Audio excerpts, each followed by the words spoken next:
שמנה של 20% ריבית לאיזה 100 שנה. תנאים מצוינים למשכנתה נוחה, עם קרן לפנסיה ונקודות יציאה. אני לא רוצה לקבל החלטות, לקחת אחריות, להתחשב בנסיבות, לדעת מה אמרו אתמול בחדשות, אנשים קטנים עם בעיות גדולות. אני לא רוצה להתבגר, להשלים, להסתגר, לקבל את זה ולוותר. אני לא רוצה להתבגר,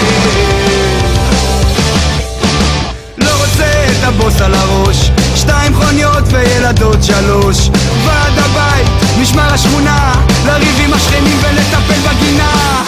לא צריך להחזיק מניות, לקנות חיים זה לא אומר לחיות, ללמוד להתפשר ולעגל פינות, המון מציאות אבל אין חלומות.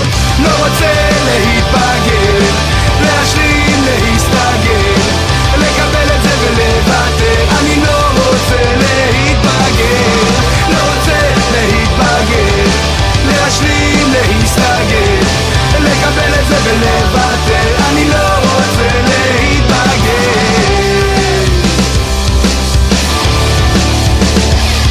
כשהכל כבר צפוי וגלוי וידוע, ואין יותר סודות, הכל בתוך הריבוע. להיות מכובד, מיושב ורגוע, לשלם את המיסים, לשלם את הביטוח. אני לא רוצה לאבד את זה ולהפוך להיות אחד כזה, אבל לא קונים אותי כל כך מהר, לא קונים אותי כל כך מהר. אני לא רוצה להתבגר, להשלים, להסתגר, לקבל את זה ולוותר. אני לא רוצה להתבגר, לא רוצה להתבגר, להשלים, להסתגר, לקבל את זה ולוותר. אני לא רוצה להתבגר.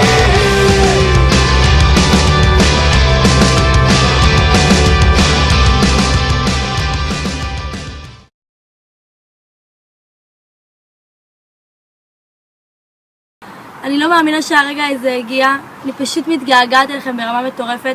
אני יושבת כאן עכשיו, השעה 10 בבוקר, יום ראשון, זה חופש אצלנו, ואני כל הזמן חושבת עליכם, ואני פשוט בהלם שאתם מסיימות שמינית עכשיו, ואתם יוצאות לחיים האמיתיים, אתם יוצאות לשנתיים מדהימות ופשוט כיפיות, שאני כבר עוד שנייה מסיימת אותם.